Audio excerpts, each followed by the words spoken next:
Subscribe करें YouTube channel exam tricky को और बेल आइकन को प्रेस करें जिससे कि लेटेस्ट वीडियोस की नोटिफिकेशन आपको समय से मिले। नमस्कार दोस्तों, स्वागत है आपका आपके अपने यूट्यूब चैनल एग्ज़ाम ट्रिकी में। दोस्तों, जैसा कि आज आप लोगों का पेपर था इंट्रोडक्शन टू डिसेबिलिटी का और कल आपका पेपर है एजुकेशन साइकोलॉजी का, और इस वीडियो में हम चर्चा करेंगे एजुकेशन साइकोलॉजी के पूरे पेपर पर, यानी कि पूरा पेपर का सारांश एक ही वीडियो में आपको देखने को मिलेगा। बाकी सब आप लोग पढ़ चुके होंगे, केवल कुछ चीज़ें जो हैं वो मैं आपको इस वीडियो में बताऊंगा और एक यूनिट से लेकर के लगभग 5 यूनिट इस वीडियो में आपको देखने को मिलेंगी। संभवतः आज सभी का पेपर बहुत ही अच्छा रह गया होगा। और मेरी एक बात कान खोलकर सुन लीजिए, आप लोग क्वेश्चन को बिल्कुल भी छोड़ेंगे नहीं। जिस सेशन में जितने क्वेश्चंस पूछे जा रहे हैं उनका आंसर दीजिए। अगर आपको आंसर नहीं पता है तो उस क्वेश्चन को ड्रॉ करके दूसरा क्वेश्चन कर लीजिए, और जब आपको टाइम मिले तो उस क्वेश्चन को करके जरूर आइएगा।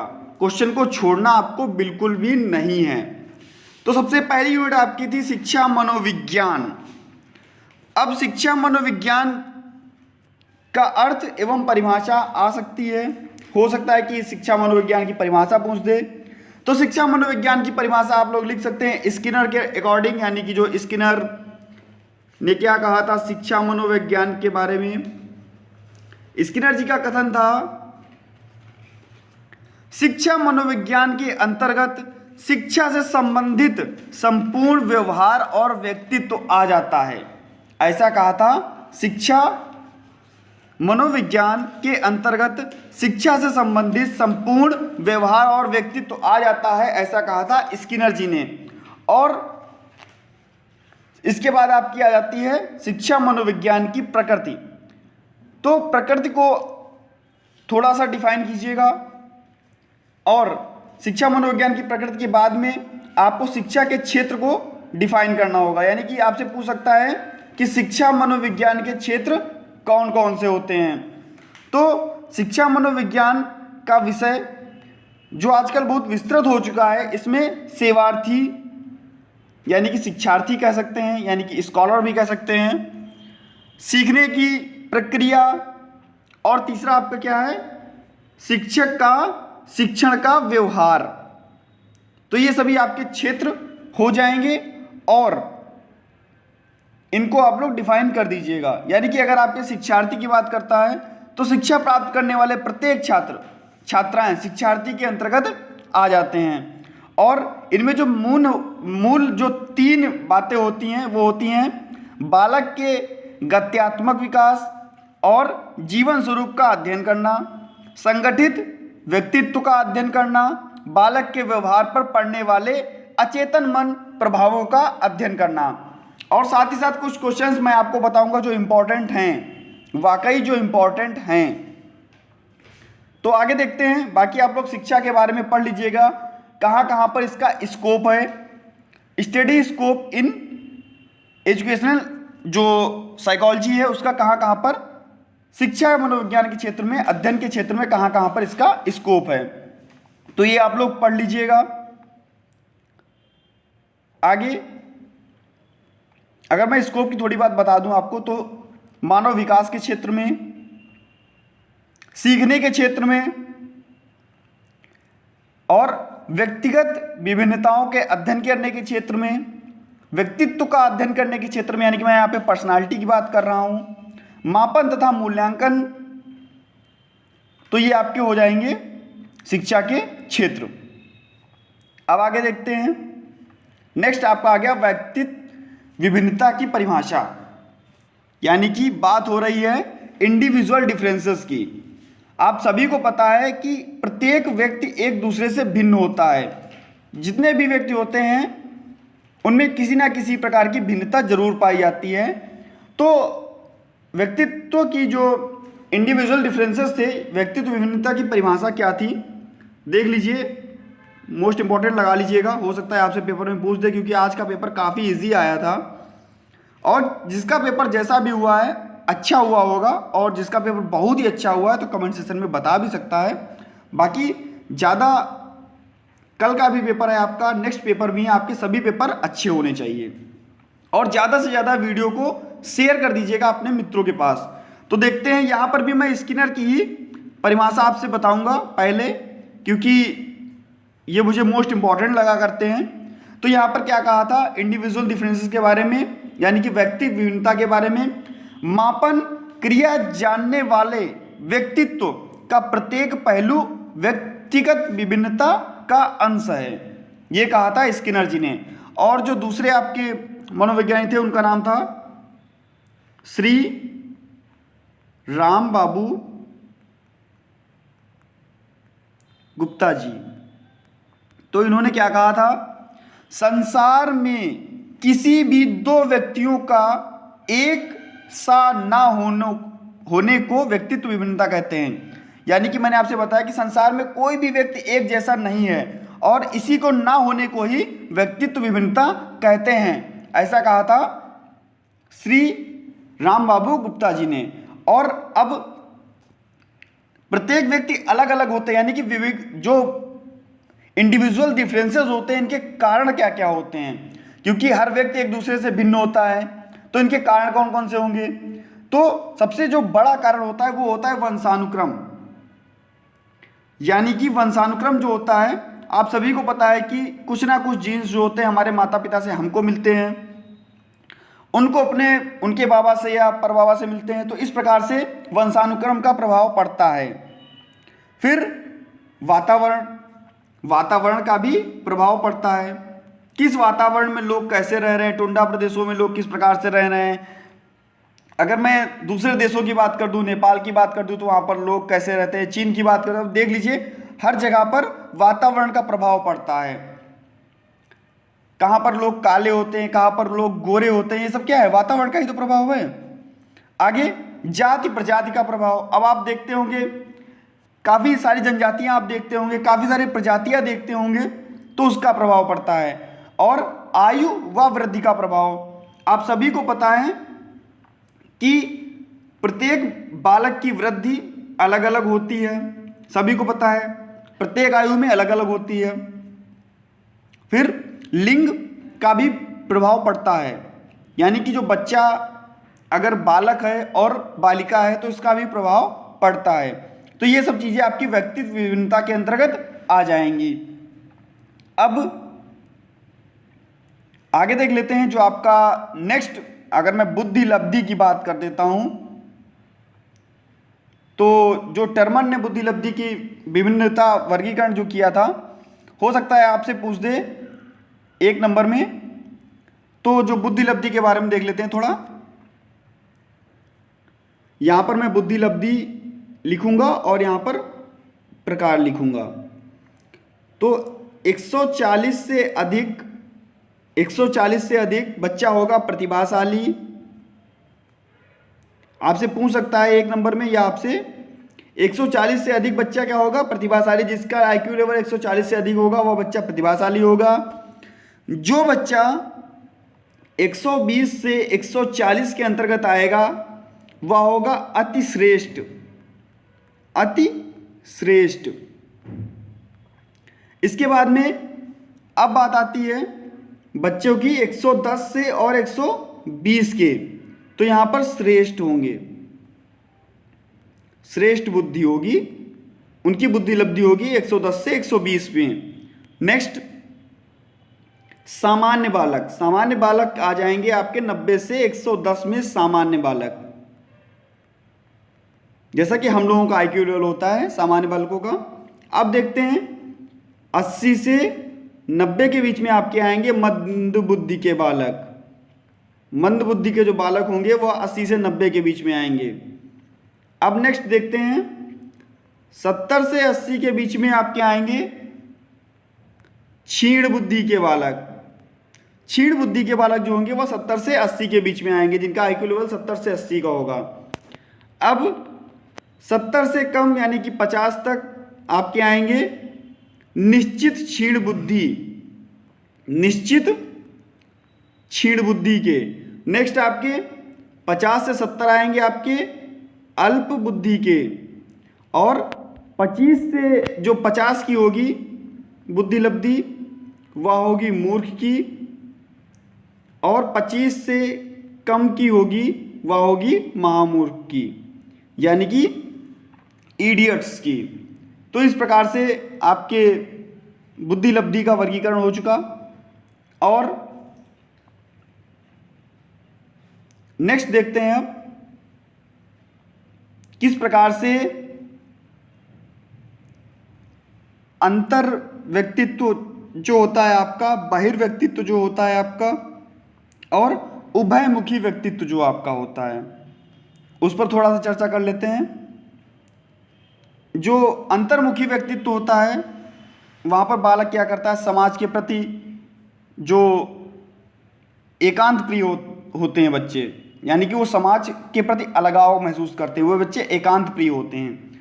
कम बोलने वाला बच्चा होगा, जो अंतर्मुखी होगा वो कम बोलने वाला होगा, दूसरों को जो सामान होगा वो दूसरों का सामान नहीं लेगा, शर्मीला होगा। और जब जो बच्चा बहिर्मुखी का होगा, जो बच्चा होगा बहिर्मुखी का, जिसका व्यक्तित्व होगा बहिर्मुखी का, तो वो क्या करेगा, सामाजिक के प्रति जो उसकी प्रियता होगी, सामाजिक प्रियता जिसको बोलते हैं, वो अधिक होगी। बच्चा प्रसन्नचित्त होगा, उदार, बच्चा किसी भी कार्य को करने के लिए उत्सुक रहेगा। और उभयमुखी क्या होते हैं, इनमें दोनों के गुण पाए जाते हैं, यानी कि अंतर्मुखी और बाह्यमुखी दोनों के गुण पाए जाते हैं। ये होती हैं आपकी व्यक्तित्व की भिन्नताएं। और इसको कार्ल युंग ने 1875-1961 जो इनका कार्यकाल था इसके आधार पर दिया था। अब देख लेते हैं नेक्स्ट आपके जो आपका परीक्षण, बुद्धि परीक्षण की अगर मैं बात करूं तो बुद्धि परीक्षण सबसे पहले किसने किया था, तो बुद्धि परीक्षण व्यक्तित्व विभिन्नता की जानकारी बुद्धि परीक्षणों के द्वारा प्राप्त की जाती है। और इन परीक्षणों को किसने किया था, विनय साइमन, टर्मन, स्टर्न आदि ने बुद्धि परीक्षणों को किया था। तो नाम याद रखिएगा, बुद्धि परीक्षण विनय साइमन, टर्मन और स्टर्न ने किया था। ठीक, यहाँ पर आप व्यक्तित्व जो इतिहास विधि है उसको भी पढ़ सकते हैं, यानी कि केस स्टडी मेथड जिसको बोलते हैं उसको भी आप पढ़ सकते हैं। नेक्स्ट देखते हैं अपना आगे बात आ जाती है अगर आपके अधिगम के सिद्धांतों की। तो अधिगम का अर्थ क्या होता है, सबसे पहले 2 नंबर में आपसे पूछ सकता है कि व्हाट इज अधिगम, यानी कि लर्निंग क्या है। तो लर्निंग के बारे में जैसे ही आपसे पूछेगा तो अधिगम का अर्थ क्या होता है, सीखना व सिखाने की वह प्रक्रिया होती है जिसकी 2 विशेषताएं देख लीजिएगा, सार्वभौमिकता और निरंतरता। यह क्रिया प्रत्येक स्थान पर और प्रत्येक समय चलती रहती है, क्योंकि लर्निंग क्या है, कहीं पर भी हम किसी से भी लर्निंग कर सकते हैं, प्रत्येक स्थान पर प्रत्येक समय चलती रहती है यह क्रिया। और साथ ही साथ इसी कारण मनुष्य जन्म से लेकर के और मृत्यु तक कुछ ना कुछ सीखता रहता है। इस प्रकार से वह आजीवन सीखता है। और जो अगर हम व्यक्तित्व की परिभाषाओं की बात करते हैं तो व्यक्तित्व की परिभाषा दी थी मॉर्गन एवं फिंग ने, और कब दी थी 1986 में। और परिभाषा के अंतर्गत क्या कहा था, अभ्यास या अनुभूति के परिणाम स्वरूप व्यवहार में होने वाले अपेक्षाकृत स्थायी परिवर्तन को क्या कहते हैं, सीखना। ये कहा था मॉर्गन एवं फिंग ने। तो आप लोग इसको लिख सकते हैं अधिगम की डेफिनेशन में। और मोस्ट इंपॉर्टेंट स्किनर जी, जिनको मैं कभी नहीं भूलता, ज़्यादा से ज़्यादा दोस्तों वीडियो को शेयर कर दीजिएगा, सभी को लाभ मिल सके। स्किनर जी ने क्या कहा था, सीखना व्यवहार में उत्तरोत्तर सामंजस्य की प्रक्रिया है। मोस्ट इंपॉर्टेंट लगाइएगा, सीखना व्यवहार में उत्तरोत्तर सामंजस्य की प्रक्रिया है, ऐसा कहा था स्किनर जी ने। अब आपके सिद्धांत आ जाएंगे। आप लोग और थोड़ा इसको डिस्क्राइब करके पढ़ लीजिएगा कि सीखने के गुण क्या क्या होते हैं, क्या क्या विशेषताएं होती हैं।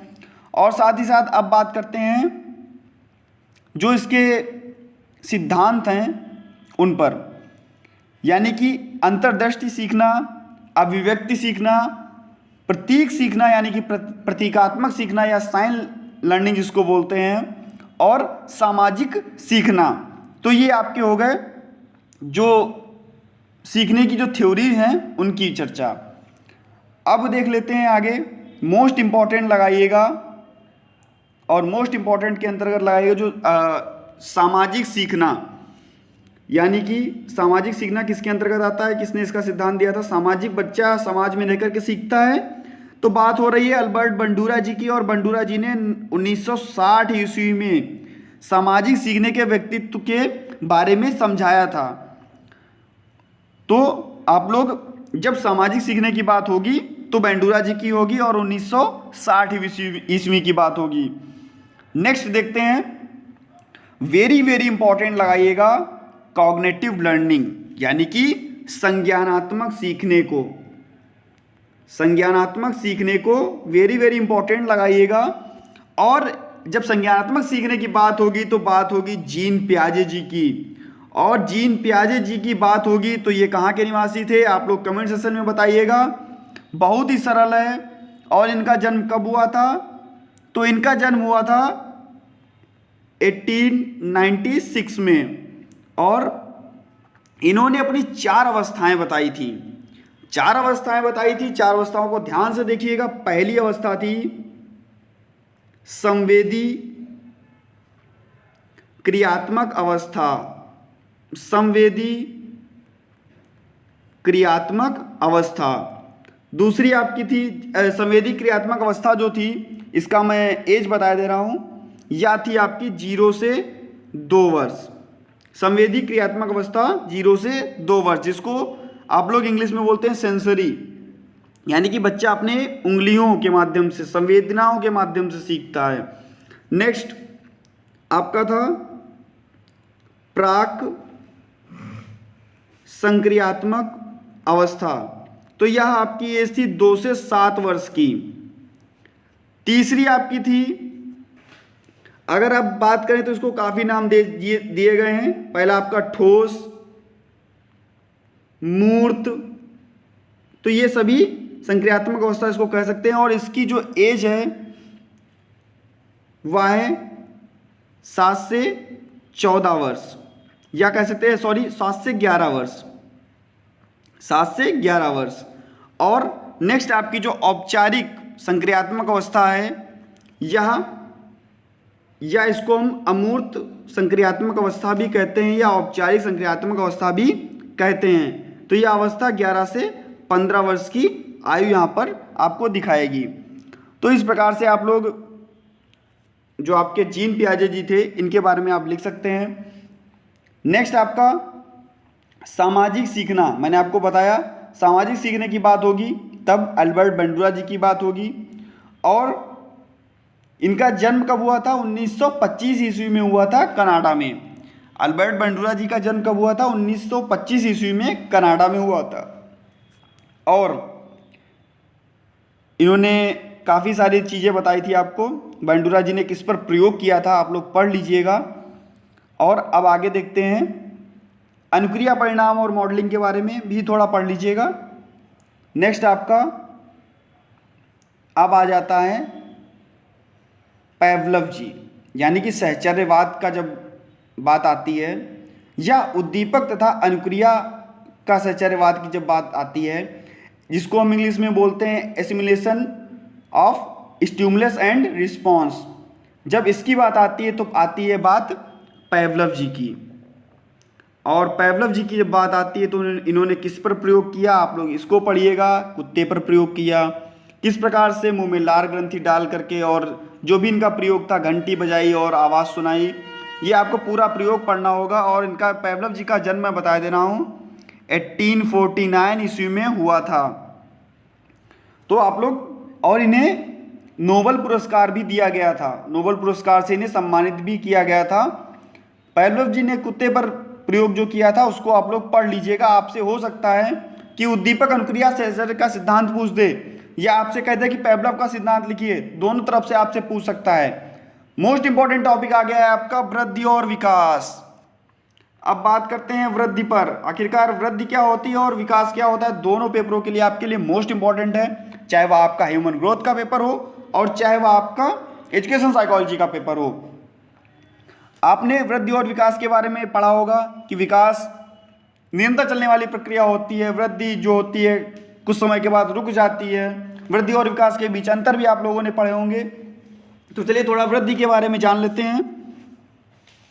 वृद्धि, मानव की जो वृद्धि होती है और विकास, ये मान के चलिए सबसे पहले हम अगर हरलॉक की बात करते हैं, इन्होंने भी वृद्धि के बारे में बताया और जो आपका विकास था यहाँ पर भी बताया गया कि विकास कब से कब तक चलता है, इसके मेन सिद्धांत जो होते हैं वो क्या क्या होते हैं।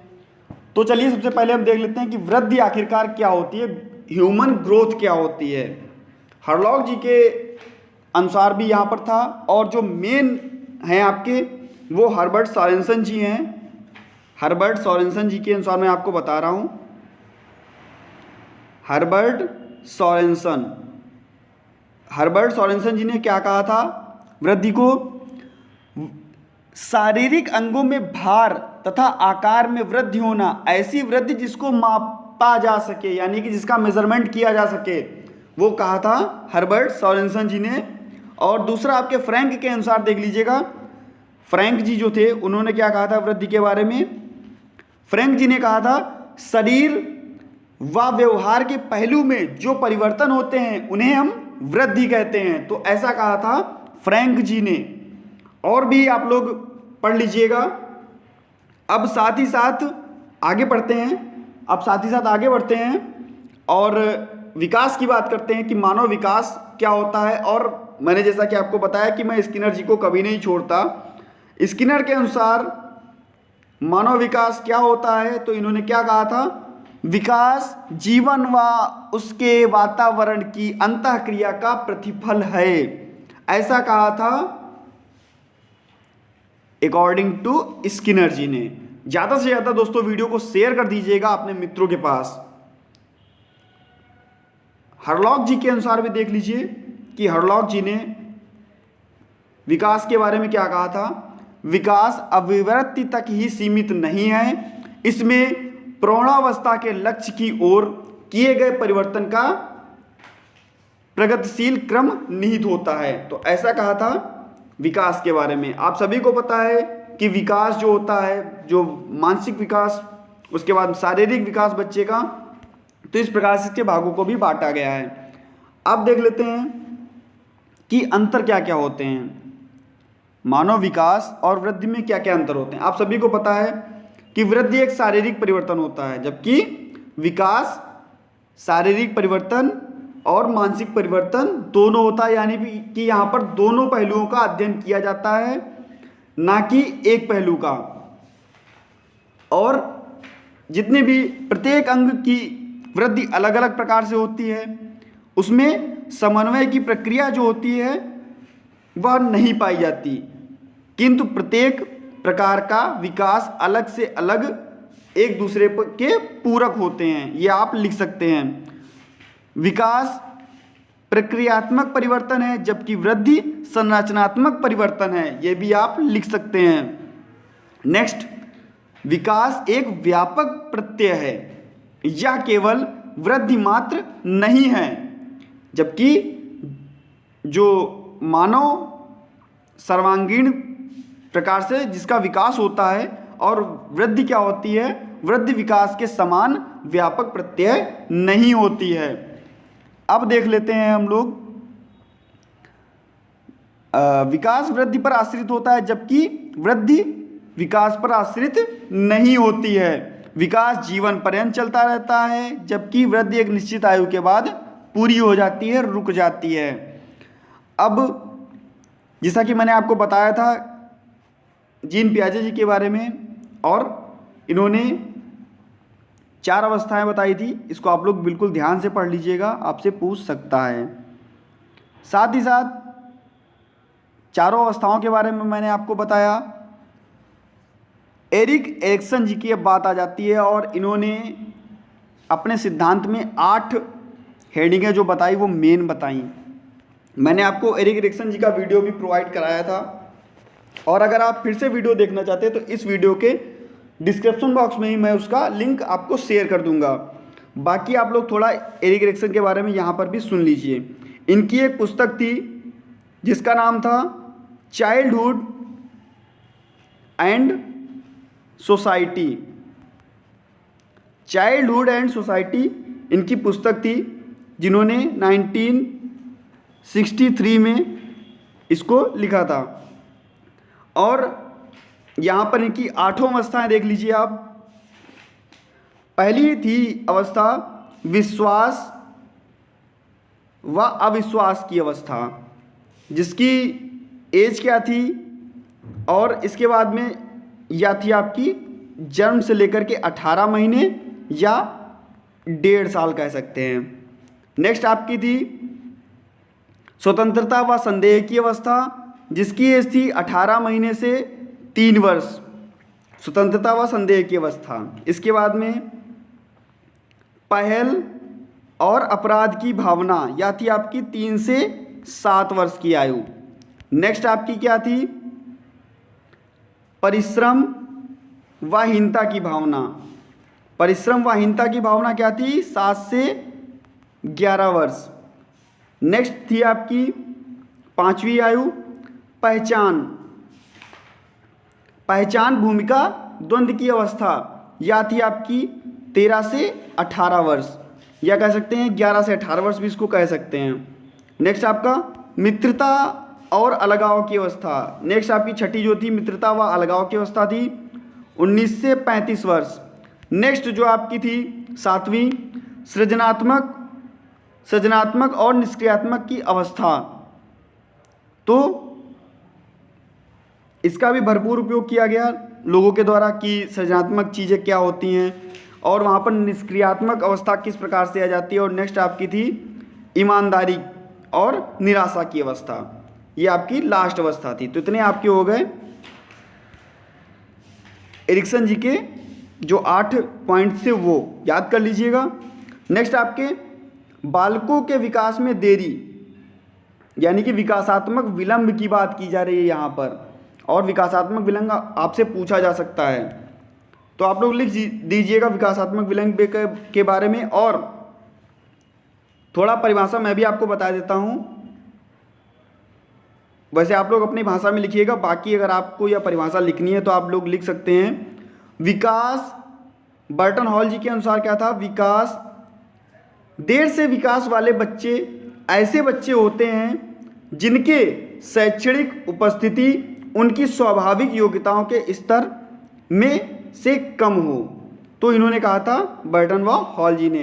बाकी आप लोग विकास के बारे में मैंने आपको बताया था कि कौन कौन सी विशेषता। अब जब बच्चा विकासात्मक विलंब होगा तो क्या क्या होगा, उसके अधिगम्य मंदता होगी, ये होती हैं उसकी विशेषताएं। और अधिगम्य मंदता होगी, जो मंद बुद्धि, सामान्य बुद्धि और श्रेष्ठ बालक होंगे उनके बुद्धि लब्धि में अंतर होगा। शारीरिक दोष होंगे, मानसिक दृष्टि होंगे, संवेगात्मक दृष्टि से पिछड़े बालक होंगे, ये उसके हो जाते हैं प्रकार आपके। यानी कि शारीरिक दोष, मानसिक दृष्टि, संवेगात्मक दृष्टि से पिछड़े बालक, और आपके शिक्षा के अभाव में पिछड़े बालक, और वातावरण की परिस्थितियों के कारण पिछड़े बालक, ये हो जाते हैं विकासात्मक देरी के प्रकार। तो ये आप लोग लिख लीजिएगा। नेक्स्ट आपके आ गए वंशानुक्रम तथा वातावरण का महत्व, यानी कि विकास व वृद्धि पर वंशानुक्रम और वातावरण का प्रभाव पड़ता है। इसका क्या कारण होता है आप लोग पढ़ लिए होंगे अच्छे से। नेक्स्ट आपका आ गया अभिवृद्धि तथा विकास के प्रकार। अब यहाँ पर आता है गामक विकास की बात, और जब गामक की बात आ जाती है तो गामक में दोनों चीज़ें आ जाती हैं आपकी, स्थूल और सूक्ष्म। सूक्ष्म चीज़ें और स्थूल गामक कौशल दोनों चीज़ें आपकी आ जाती हैं यहाँ पर। बगु जो बालक होता है वह अंगूठा चूसता है 1 माह के अंतर्गत। और जो आपका शारीरिक विकास किस प्रकार से होता है ये। अब देख लीजिएगा जो 3 अवस्थाएं आप लोग काफ़ी बार पेपर में पूछा गया है कि बालक का शारीरिक विकास की 3 अवस्थाएं, तो जो उसके अवस्थाएं आपकी थी वह थी डिम्बावस्था, और मैं इस वीडियो में आपको इसकी इंग्लिश में बता दे रहा हूँ, ओएम स्टेज, क्योंकि इसके नाम काफ़ी जगह अलग अलग देखने को मिलते हैं और लोग भ्रमित हो जाते हैं, तो इंग्लिश में भी देख लीजिएगा। बाकी आपसे लिखने को पूछता है तो आप लोग लिख जाए भ्रूणीय अवस्था,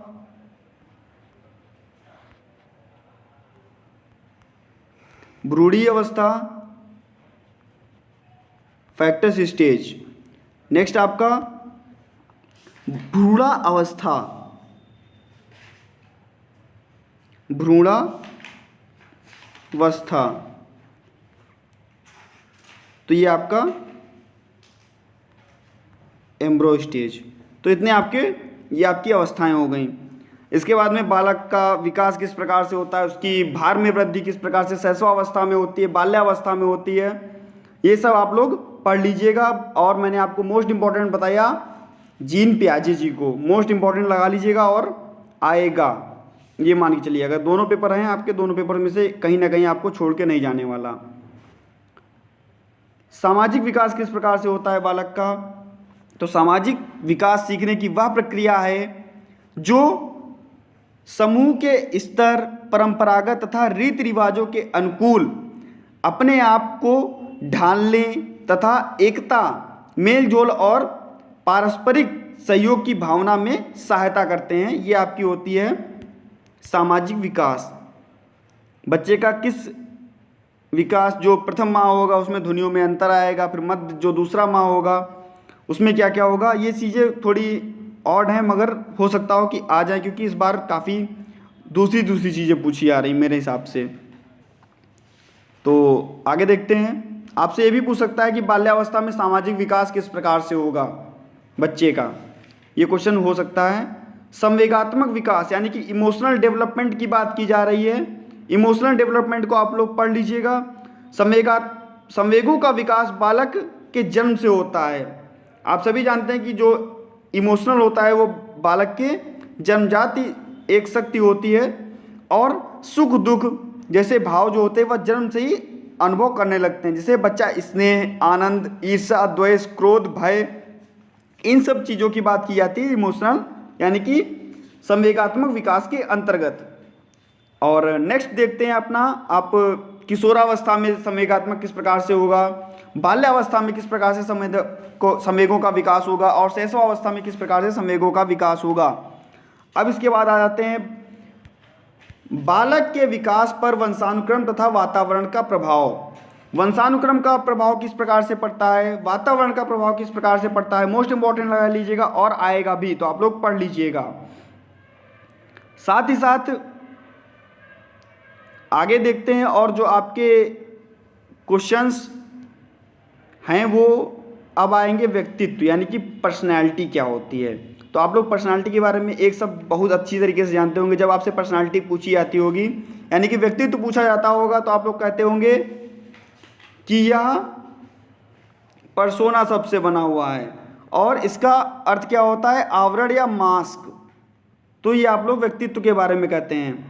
और व्यक्तित्व के बारे में एक डेफिनेशन लिख लीजिए जिसको कहा था रैम्स के अनुसार, रैम्स जी ने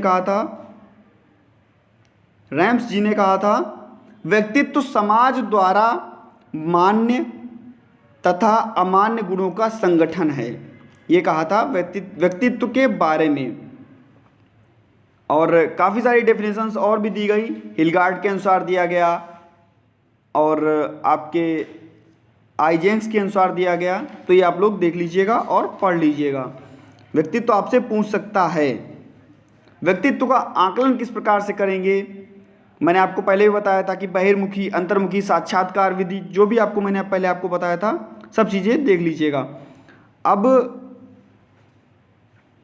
आपसे पूछता है कभी कभी विकासात्मक जो बुद्धि और वृद्धि है, यानी कि बुद्धि के विकासात्मक आकलन। तो बुद्धि की मैंने आपको परिभाषा बताई थी। एक और बुद्धि की परिभाषा लिख लीजिएगा। मैंने आपको जब बुद्धि पढ़ाया था तो वहाँ पर बुद्धि के बारे में बताया था, यानी कि इंटेलिजेंस की बात हो रही है। और इंटेलिजेंस में मैंने आपको बताया था 1939 की बात बताई थी, और 1939 में वेक्सलर के अनुसार बताई थी। वेक्सलर ने क्या कहा था? बुद्धि एक समुच्चय या सार्वजनिक क्षमता है जिसके सहारे व्यक्ति उद्देश्यपूर्ण क्रिया करता है, विवेकशील चिंतन करता है और वातावरण के साथ प्रभावी ढंग से समायोजन करता है। यह था आपकी बुद्धि की परिभाषा, वो भी वेक्सलर के अनुसार। दूसरे आप लोग और भी पढ़ लीजिएगा, हो सकता है कि आप लोग एक डेफिनेशन से काम ना चले। अब मोस्ट इंपॉर्टेंट लगेगा अपना बुद्धि के प्रकार, यानी कि बुद्धि के प्रकारों पे बात हो रही है। तो अब बात आती है E.L. थॉर्नडाइक जी की। आपसे पूछ सकता है कि E.L. थॉर्नडाइक जी ने बुद्धि के कितने प्रकार बताए थे? E.L. थॉर्नडाइक जी ने बुद्धि के 3 प्रकार बताए थे। पहला सामाजिक, दूसरा अमूर्त और तीसरा मूर्त बुद्धि। सामाजिक बुद्धि क्या होती है, अमूर्त बुद्धि क्या होती है और मूर्त बुद्धि क्या होती है? तो आप लोग इनको पढ़ लीजिएगा। बाकी आप लोगों को मैंने IQ का फॉर्मूला भी बताया था। IQ का फॉर्मूला MA/CA गुणे 100, यानी कि मानसिक आयु अपान तैथिक आयु या वास्तविक आयु गुणा 100। यह होता है आपकी बुद्धिलब्धि का फॉर्मूला, आपसे पूछ सकता है। नेक्स्ट आप देख लीजिए, बहुत ही जल्दी अब खत्म करने वाले हैं। ज़्यादा से ज़्यादा वीडियो को दोस्तों शेयर जरूर कर दीजिएगा। शाब्दिक और अशाब्दिक बुद्धि परीक्षण भी आपसे पूछे जा सकते हैं, तो पढ़ लीजिएगा। और इसके बाद में आपसे स्पीयरमैन का मोस्ट इंपॉर्टेंट लगाइएगा आप लोग। स्पीयरमैन लगभग नहीं आता है, और गार्डनर जी लगभग पूछे जा सकते हैं। गार्डनर जी को तैयार कर लीजिएगा। गार्डनर जी का जो आपका बहुकारक या बहुबुद्धि का सिद्धांत जिसको आप बोलते हैं, उसको आप तैयार कर लीजिएगा। गार्डनर जी ने बहुबुद्धि के सिद्धांत के बारे में बताया और क्या क्या उसमें बताया, तो आप लोग तैयार कर लीजिएगा। साथ ही साथ डेफिनेशंस काफ़ी अच्छी आती हैं। कभी आपसे पूछ सकता है, एक फुल फॉर्म देख लीजिए VSMS। तो मैंने आपको इसके बारे में पहले भी बताया था। Vinland social maturity, MATURITY maturity और स्केल। तो ये VSMS की फुल फॉर्म देख लीजिएगा। IQ की फुल फॉर्म देख लीजिएगा, और जो भी मैंने फुल फॉर्म्स आपको कराई हैं उनको आप देख लीजिएगा। नेक्स्ट आते हैं, और लगभग में अब हम बात करेंगे यूनिट जो आपकी लास्ट है उन पर, क्योंकि यहाँ से प्रश्न बनते हैं। समस्या व्यवहार और उनका प्रबंधन। समस्या व्यवहार व उनका प्रबंधन की बात होगी। जो तो परिभाषा की अगर बात करते हैं, और समस्या व्यवहार के जो 2 प्रकार हैं वो कौन कौन से हैं? कौशल व्यवहार, हो सकता है आपसे पूछ दे कि समस्या व्यवहार का प्रबंधन कीजिए, तो यहाँ पर मैं व्यवहार के पहले प्रकार बता रहा हूँ। तो यहाँ पर कौशल व्यवहार, दूसरा आपका समस्या व्यवहार। और मैंने आपको बताया था बेसिक MR के बारे में। तो पार्ट जो B आपका था वो आपका आता है समस्या व्यवहार के अंतर्गत, यानी कि बिहेवियर मॉडिफिकेशन के अंतर्गत। और पार्ट A जो आपका आता है वो आता है आपका कौशल व्यवहार के अंतर्गत। कौशल व्यवहार के जो आपके मैंने प्रकार बताए थे वो 7 प्रकार बताए थे। गामक व प्रेरक कुशलताएं, दैनिक जीवन के क्रियाकलाप, अंक, भाषा ज्ञान, पूर्ण व्यवसायिक कुशलताएं, पढ़ने लिखने की कुशलताएं, घरेलू व सामाजिक कुशलताएं, ये आपकी मैंने बताई थी समस्या व्यवहार के कौशल व्यवहार के अंतर्गत। और समस्या व्यवहार के जो अंतर्गत आएगा आपका बाह्यमुखी और अंतर्मुखी। तो इसमें मैंने आपको क्या बताया था, बेसिक MR पार्ट B के अंतर्गत आपने सभी ने पढ़ा होगा कि विद्रोही व्यवहार होता है, अति चंचलता होती है, उग्र विनाशी व्यवहार होता है, असामाजिक व्यवहार होता है। और अंतर्मुखी व्यवहार के अंतर्गत आप सभी ने पढ़ा होगा कि चिड़चिड़ापन होता है, पुनरावृत्ति होती है, अनोखा व्यवहार होता है। तो यह सब आपका आता है अंतर्मुखी व्यवहार के अंतर्गत। ABC model, antecedent behaviour consequence model पढ़ लीजिएगा, हो सकता है आपसे पूछ दे। ये आपका आता है समस्या व्यवहार के क्रियात्मक विश्लेषण के अंतर्गत। आपसे क्वेश्चन कर सकता है कि समस्या व्यवहार का क्रियात्मक विश्लेषण कीजिए। आप लोग किसको लिखेंगे? ABC मॉडल को, यानी कि एंटीसीडेंट बिहेवियर कॉन्सिक्वेंस मॉडल को लिखेंगे। अब देख लेते हैं प्रबंधन किस प्रकार से किया जाएगा समस्या व्यवहार का। तो यहाँ पर प्रबंधन क्या था आपका, पहला था आपका प्रत्यक्ष दंड विधि, और प्रबंधन के अंतर्गत लास्ट था आपका दंड विहीन विधि। तो दंड विहीन विधियों के अंतर्गत क्या क्या आएगा और प्रत्यक्ष विधियों के अंतर्गत क्या क्या आएगा, देख लेते हैं। प्रत्यक्ष विधियों के अंतर्गत आपके दो चीज़ें आएंगी, जहाँ पर आएगा आपका पहला एक्सक्लूजन टाइम आउट, और दूसरा आएगा आपका नॉन एक्सक्लूजन टाइम आउट। इसके अंतर्गत आप लोग पढ़ लीजिएगा। नेक्स्ट आपका आएगा आपका जो सेकंड था आपका दंड विहीन विधियाँ, और दंड विहीन विधियों के अंतर्गत आपका क्या क्या आएगा, दंड विहीन विधियाँ क्या क्या होती हैं। यहाँ पर आप विभेदी पुनर्बलन, एक डेफिनेशन आपसे पूछ सकता है कि विभेदी पुनर्बलन क्या होता है। तो विभेदी पुनर्बलन क्या होता है, यह एक तरीका होता है जिसका प्रयोग बच्चे की उपस्थित अवांछनीय व्यवहार, यानी कि जब वो लड़ झगड़ रहा है या अवांछनीय व्यवहार कर रहा है, अवांछनीय व्यवहार को दूर करने तथा समायोजन व्यवहार को करने के लिए, यानी कि सिखलाने के लिए, समायोजन व्यवहार को सिखाने के लिए कह सकते हैं। एक ऐसी प्रवृत्ति है जिसमें पुनर्बलन के आधार पर दो उत्तेजनाओं में परिस्थिति के बीच विभेदन करते हुए किसी व्यवहार को सिखाया जाता है। यहाँ पर आपसे जो दंड विहीन विधियाँ हैं ये कौन कौन सी हैं, तो पहली आपका जिसको आप लोग DRO बोलते हैं, इसको हिंदी में क्या कहेंगे, अन्य व्यवहार का पुनर्बलन, विभेदी पुनर्बलन। नेक्स्ट आपका DRA जिसको आप हिंदी में क्या कहेंगे, वैकल्पिक व्यवहार का पुनर्बलन या विभेदी पुनर्बलन। इसके बाद में DRI विपरीत व्यवहार का विभेदी पुनर्बलन। नेक्स्ट आपका DRL और DRH। इसके बाद में आपके आ जाते हैं व्यवहार परिमार्जन का चरण। तो व्यवहार परिमार्जन की पहचान किस प्रकार से करेंगे, उसमें समस्या व्यवहार की पहचान किस प्रकार से करेंगे, समस्या व्यवहार या व्यवहार का परक वर्णन किस प्रकार से करेंगे। तो आप लोग इनको पढ़ लीजिएगा और निरीक्षण की भी विधियां पढ़ लीजिएगा। निरीक्षण की विधियों के अंतर्गत क्या क्या आता है, अवधि आलेख आता है, अंतराल आलेख आता है, और आवृत्ति आलेखन तथा घटना आलेख आता है। तो इतनी आपकी हो गई निरीक्षण की विधियां। और जितने भी क्वेश्चंस आपके मैंने आपको फुल फॉर्म्स कराई उनको पढ़ लीजिएगा, किसने कौन सा परीक्षण की दिया उसको देख लीजिएगा, किसने किस पर प्रयोग किया उसको आराम से देखिएगा। तो दोस्तों लगभग यह वीडियो आपकी समाप्त हो चुकी है, और ज़्यादा से ज़्यादा वीडियो को शेयर कर दीजिएगा। मिलता हूँ दोस्तों नेक्स्ट वीडियो में और कुछ नए प्रश्नों के साथ, नई जानकारी के साथ। धन्यवाद।